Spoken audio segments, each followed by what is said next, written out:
Hey everyone, and welcome to the Irenic Ref podcast. I'm your host, Andrew Gross. The word irenic means aimed at or aiming towards peace. And my goal with this podcast is to try to create a bridge between coaches and officials by showing the humanity of each other in a more robust way, which isn't necessarily achievable in the minimal interactions a coach and official may experience during a game. With all that said, let's get to it.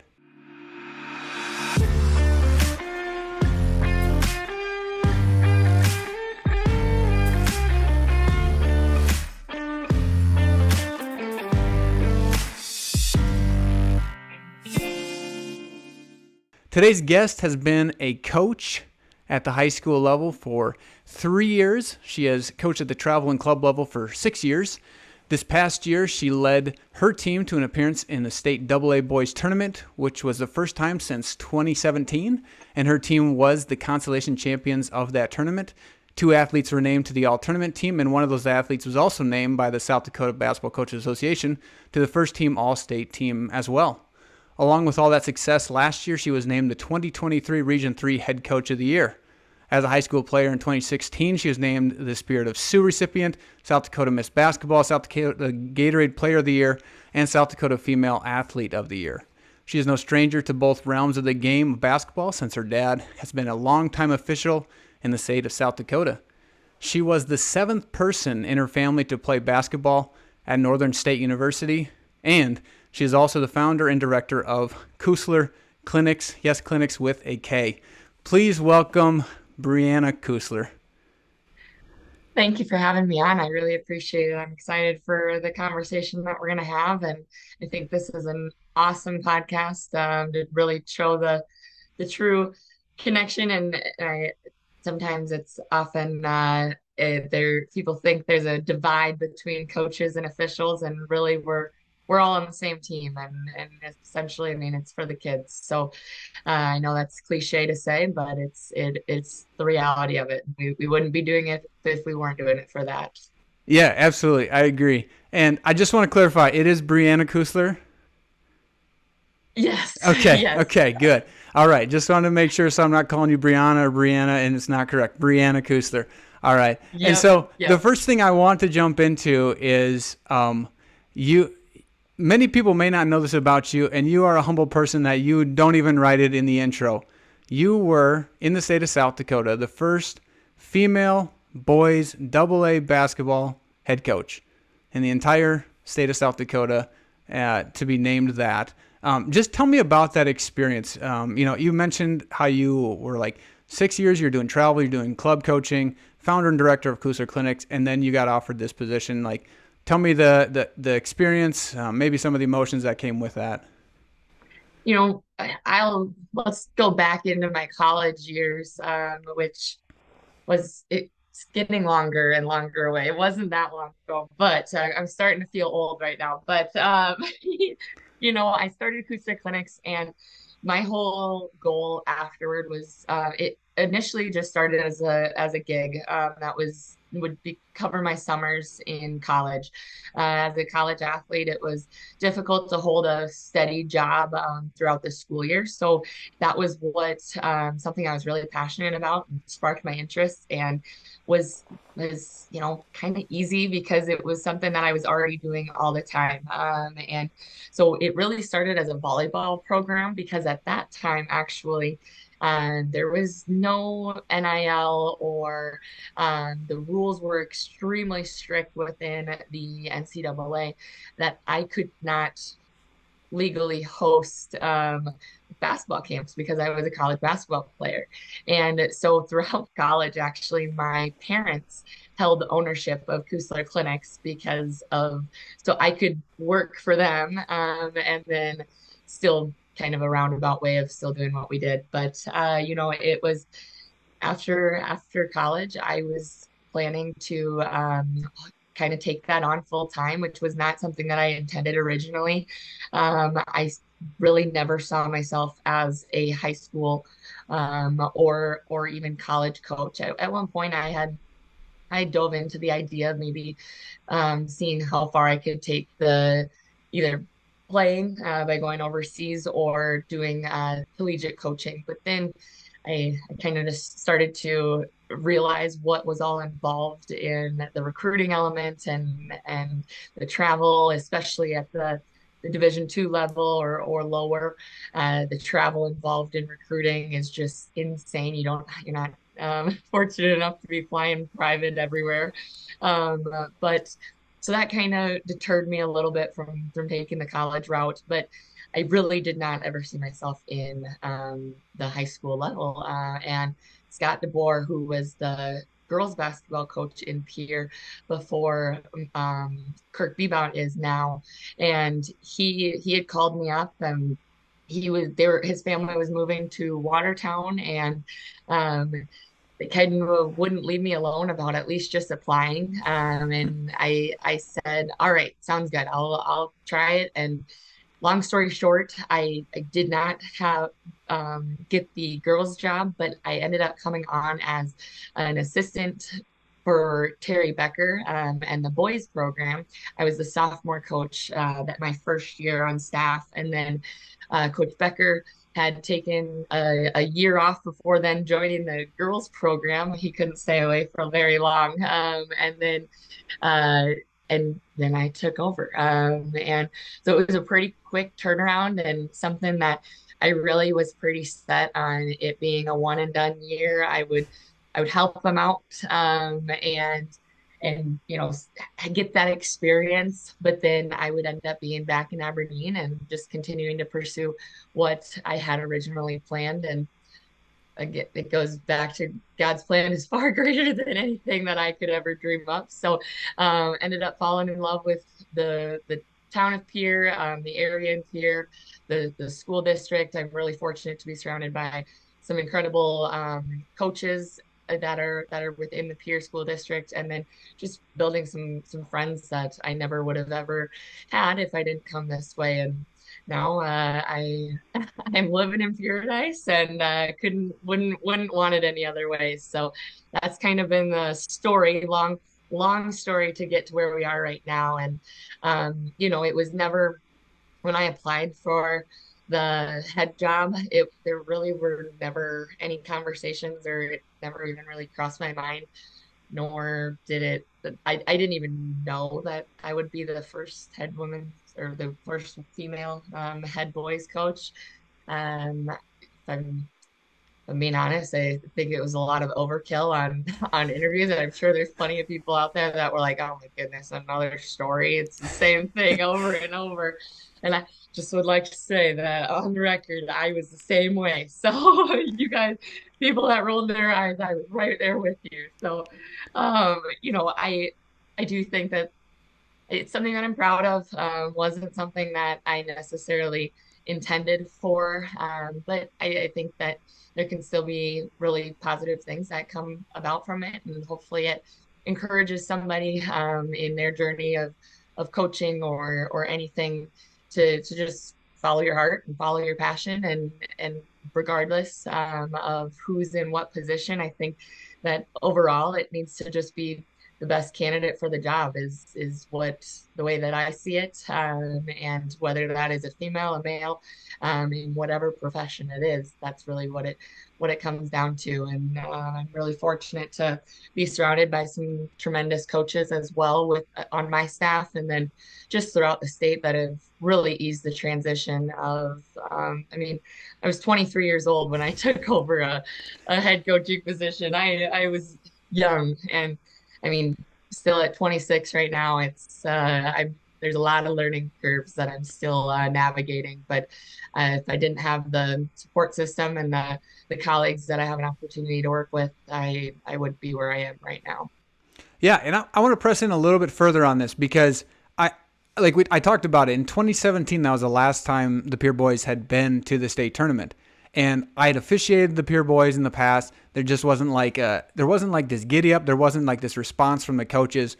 What do you think you brought to the program that coaches, and I don't want you to bash other coaches. That's not the point of this, but I feel like there's a change in there within the past 3-4 years. Well, this is going to be your fourth year, but somewhere in that range of that 3 years where it's like something happened where something flipped and people were like, okay, we can make it to state. We are state contenders. We have a chance to do something great here. What do you think you brought to the table that made that happen? Peer really they've always had really good athletes, and they've always had really good coaches, and it's one of those things where Coach Becker, I learned so much from him, and what he was coaching in that position. I believe he was on his 17th year, and as anybody knows, it's a demanding job, and to expect everybody to be just over the top gung ho about it, especially in a place like Pierre, where and I mean that wonderfully. I think there's a lot of incredible things about Pierre, but it's also we don't have a university here, so Yep.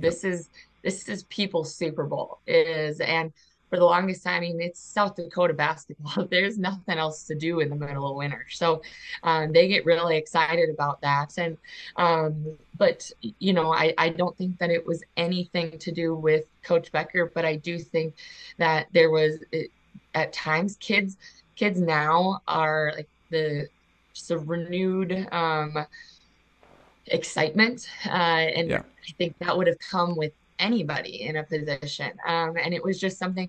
Coach Becker is doing incredible things now with our girls basketball program, and he really blazed the trail in our boys basketball program, and what he established, we've just been able to build on really. And I think part of it is um, for me, when I came here, I was young, and he's got three kids, and I mean he's spending a lot of time at home. I don't have any kids or anything, so I was able to spend a lot more time developing our youth program, and then kind of starting there, and we're still in the early stages of that. That's going to be an ongoing process year after year, um, but just getting kids excited about being a Governor basketball player, and that we've also had really tremendous wrestling programs. So not letting wrestling steal some of our kids who should be playing basketball. Yeah. Our 6'5" kids don't need to be wrestling, but sorry, Sean. I'm gonna start stealing any kids that are above a certain height. Oh. Yeah, so you're just thinking like a renewed sense of something new, something maybe younger, and not again no hit on Coach Becker, but just something different. It always kind of bring a new spark to anything.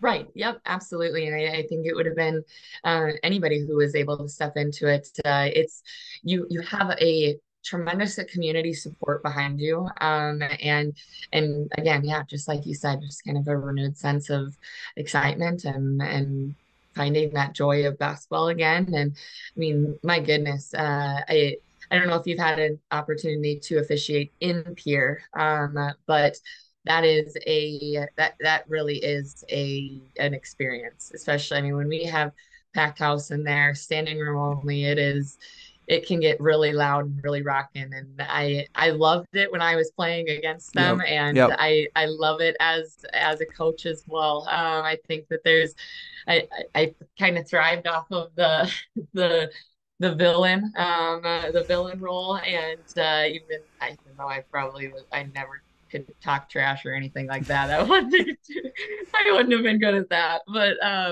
it was so fun to play in, and now, I mean, my goodness, you've got a big home crowd advantage, certainly. And you saw that this year as we hosted the Sodex Yeah. 16 matchup. And there's times, obviously, we talked to the boys about you can't go based on the crowd. You can't be up and down with the crowd. You've got to be steady Eddie throughout everything. But there's certainly the element of an advantage when the crowd does get involved in things, and they're getting pretty hyped up. And we were fortunate to have over the last couple of years some tremendous athletes who have gone through. And first year I had one senior, and then last year we had eight seniors. So Yeah. just kind of, and that's how you see it in Pierre, really. And you're gonna have years where we don't produce the same amount of kids as some other places might, especially in the Sioux Falls area. But we've been really fortunate. I mean, we have a lot of kids coming up that are athletes as well. But that's been something that the last couple of years, having the athletes that we did, was awesome.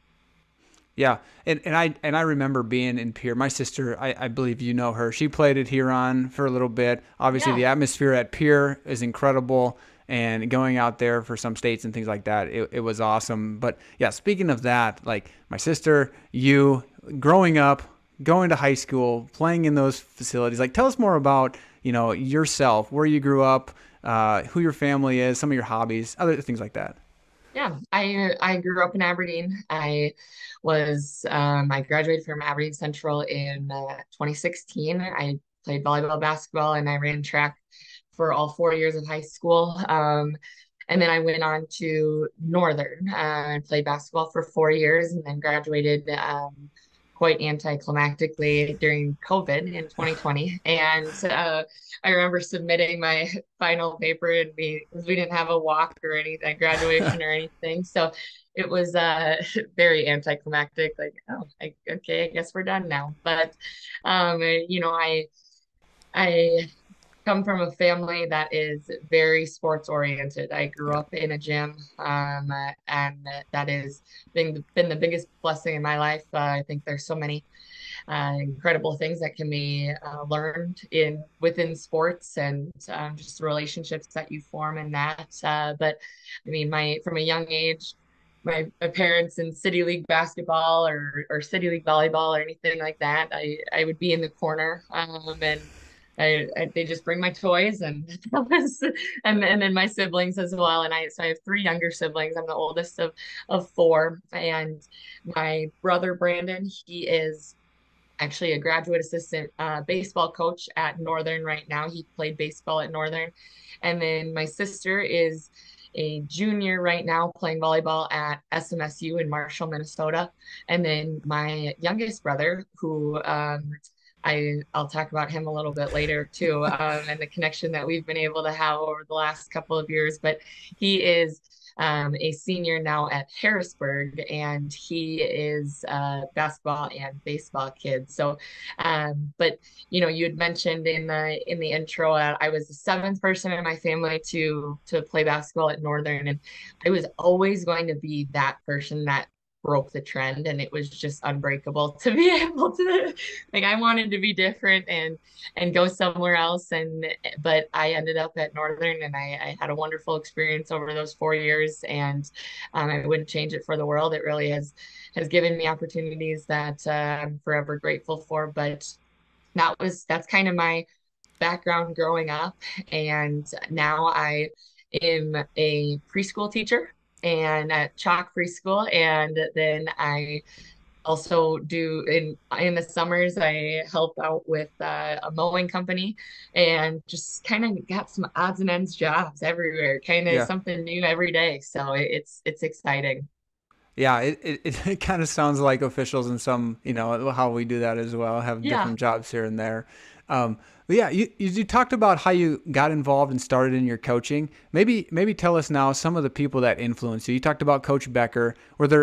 Did some coaches at NSU kind of push you into that realm or kind of give you some like, hey, I think I could do this? Or what all started that? Was it the clinics and then your travel ball? What other like coaches influenced that? I would say there's two people who were instrumental in really encouraging me and um, sparking that love of coaching and finding something that I didn't necessarily see in myself. And there's been a lot of people, and that's a true gift. I've always I I have a lot of appreciation for people who can find something that you're going to be good at before you have any idea, and or you're going to love, and that you'll be passionate about before you even have any clue. And what two coaches who come to mind right away are my high school basketball and then my first college basketball coach. My so high school it's Coach Don Seiler, and I think anybody that knows I mean, South Dakota basketball, South Dakota girls basketball, especially, but knows who Coach Seiler is. And both Coach Seiler and Coach Frederickson was there before he retired after my second year. So, and then I had Coach Kruger after that. But um, both of them. they're really very similar styles, and they probably would hate if I compared the two. But just because that's how they are. But they are very old school style. What you see is what you get, and they're going to tell you like it is, and that's something that I've always appreciated. They hold everybody to the same standard and accountable to the expectations of their programs. And they're both just very passionate about what they're doing and how they help kids. And now Coach Fred has retired, and Coach Tyler is now the athletic director at Aberdeen Central. And they again they really found something that I didn't necessarily see in myself right away, but I'm so grateful for all that they did as far as instilling a passion of not only just competing in sports, but also kind of, coming full circle and being able to give back to the game and the sports that have given me so much. Yeah, and it's kind of interesting to hear your story. It's a little bit different than most people because most people it's like, okay, my dad's a official, so I think I'm probably better fit in the officiating realm. Or I've played college basketball, so I think I'm gonna go in the officiating realm. But it's different. I was inspired by my high school coach, my college coach, and now I'm into this coaching realm. And it's just interesting. I think yours is a different story than most people that have that official as a parent. But it is what it is. That's what makes these stories fun.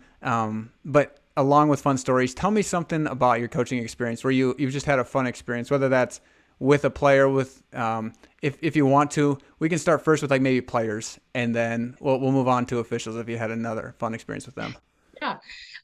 Well, first, first really fun experience actually happens to be from our club volleyball program, which is KKVC. And I've had a chance to take four different teams, but three different times head down to Orlando, Florida for AAU Nationals. And Well, we've been fortunate to, in the divisions that we were in, place in the top 10 every time. So it's been in one, this would have been 2 summers ago. We actually competed for a national championship. So we were in the championship match, and we ended up getting runners up. And that was an experience that, as a coach, when you talk about club sports, and I think that at times there can be there's programs that can make it a negative experience, and yeah, we our goal with our club program, and then just any of our other programs within Kusler clinics, is to provide an experience and an extension from the high school realms instead of competing with.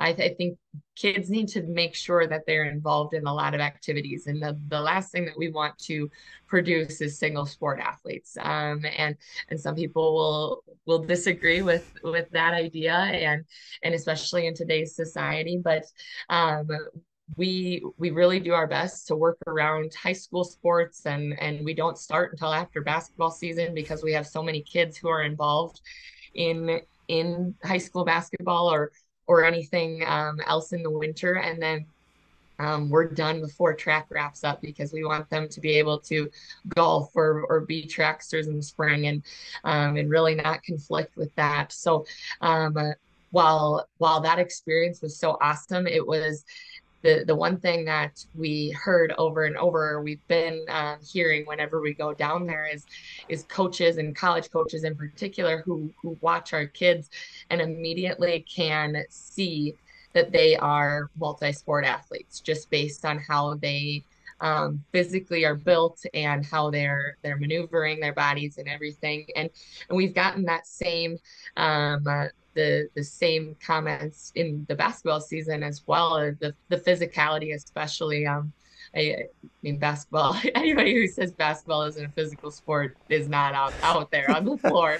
yep. It certainly is a physical sport, and I mean it as it should be. In that, I mean, we're not playing football out there, but it's definitely one of those things where, especially when you get some of those guys in there, you got to let them bang a little bit. And but I think that those experiences going to the national level and being able to compete is something that I'm really glad that we had an opportunity to provide those athletes and parents who were involved in that as well.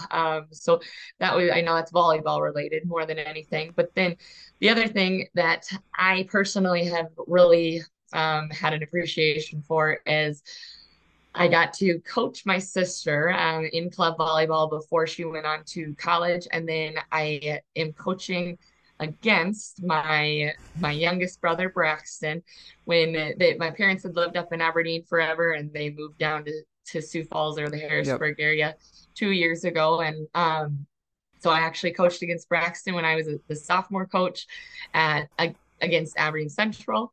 And then the last couple of years when he's been at Harrisburg as well. So those things, seeing my other brother getting into the coaching world now and developing as a coach is something that is really fun to see.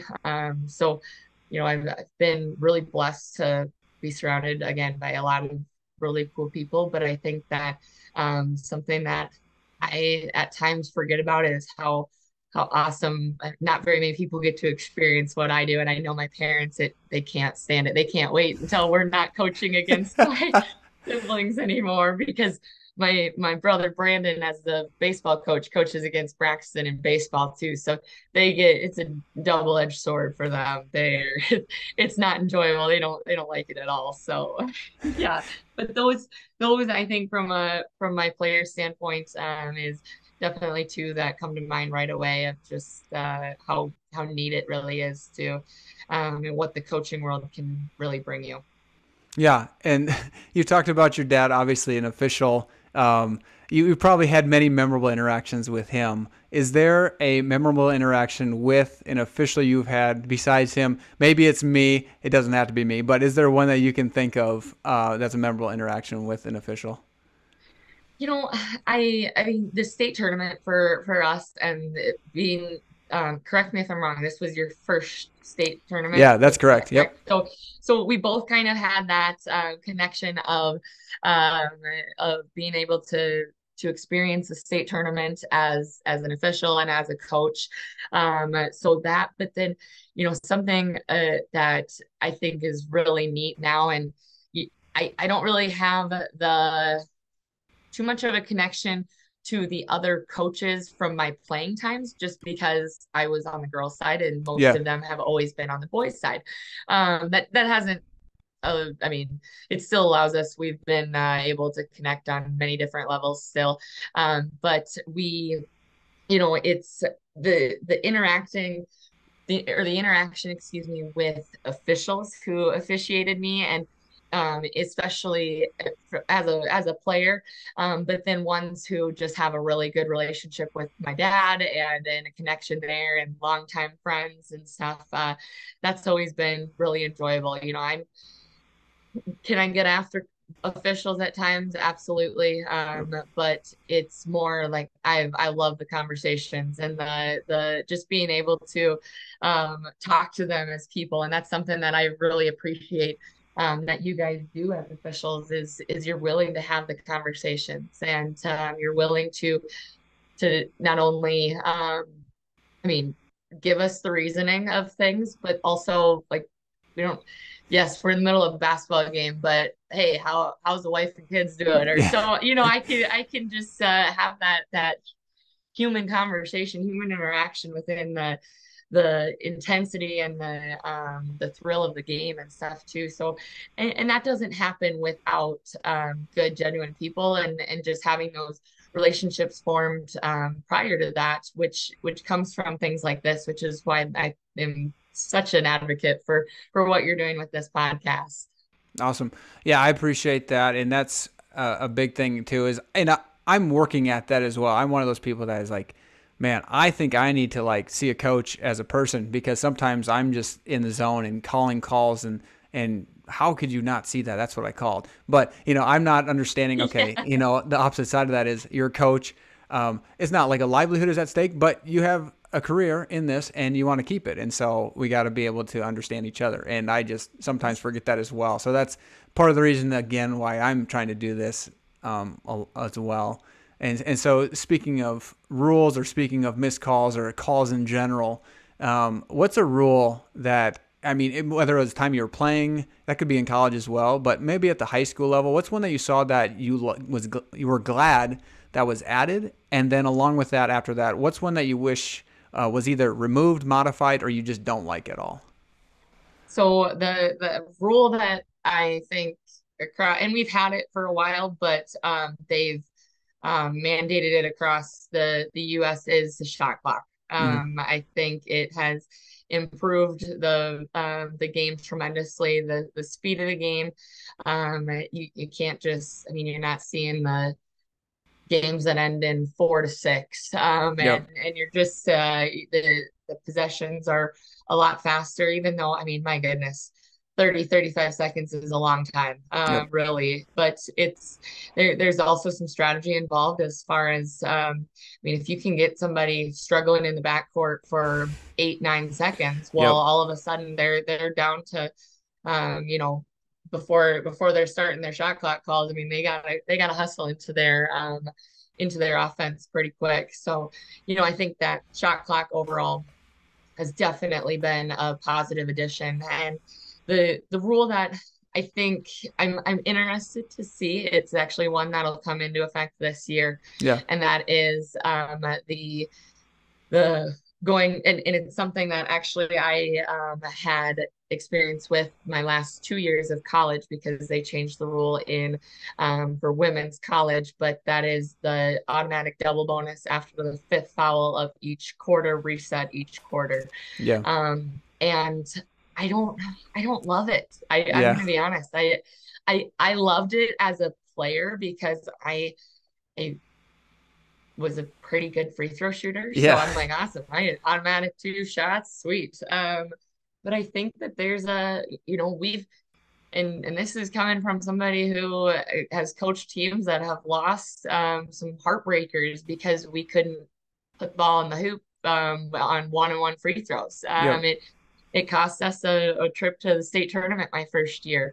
But so would I have loved to have two free throws in those situations? Yes, but I don't know. What are your thoughts on it? Yeah, I'm indifferent at the moment because I think it'll be a lot more strategy for your level.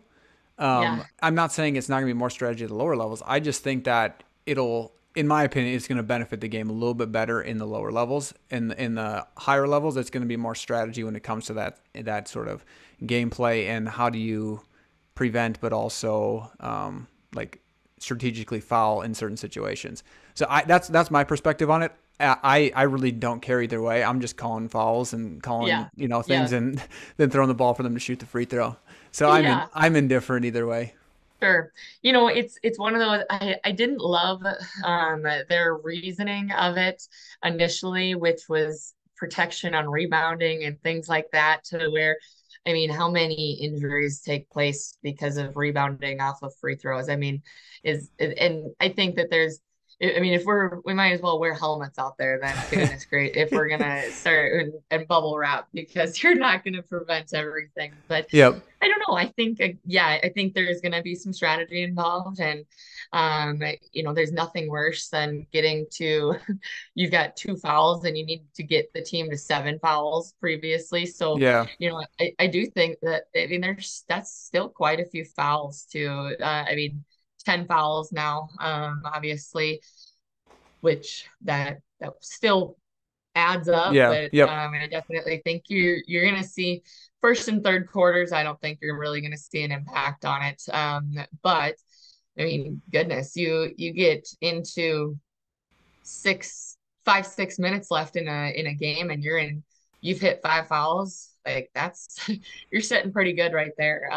Certainly, you're definitely telling your kids to get yourselves to the free throw line, because that's I like my chances with kids shooting two free throws, definitely. So I don't think that it will remove by any means the emphasis of free throws and the just hand. I mean, we've spent so much time on free throws. I mean, Yep. there's loads of practice time dedicated to it. So it's I'm sure other coaches are the same way, because they're crucial, and being able to knock those down. So, I mean, but to put a solid foot, or excuse me, solid football coach, solid free throw shooter, at the line, and knowing he's got two shots, I'm gonna like that, but I'm not gonna like it when it's on the flip side. So, Yep. but yeah, it'll be good. Absolutely. One last quick question. What's some advice you give to a newer official? That's whether they're just new in the double A, new official. What's something you would give them from a coaching perspective? I think it's something that has always, for me as a coach, has kind of somewhat calmed me down, is just being able to keep that communication active with the officials. So keeping your communication open with the coaches to an extent. Yep. Obviously, it's and that those are conversations that are with in dead ball moments and things Hmm. like that where you're able to. But I think that it's not a. But by having that conversation, you're able to kind of remove the high and mighty persona that sometimes coaches and officials both can carry. And I think it just humanizes everybody. And hey, we're all in this together. Like we want to do what's best for you. And on the flip side, I mean, control your kids, absolutely, meaning we control our kids. But then if you've got something, come to me. And so I think early on, that's been the best thing for me too as a coach, just being able to communicate with the officials. And because things are different on the sideline. I've learned that from a playing standpoint versus a coaching standpoint. Things look a lot different, and if you things look different as an official out there than they do from the sidelines. So I think that would definitely be the biggest advice I would give them, is to be able to maintain that open communication, and obviously be the police of it, but that's something that can continue to grow our game as well, and hopefully encourage more to come out for both coaching and officiating. Yeah, absolutely. I appreciate your time this evening. Brianna, appreciate you coming on. Any last words? No, thank you very much. Appreciate it. Yep. Thank you, everybody. This has been the Irenic Ref podcast. I'm your host, Andrew Gross, and we'll see you next time.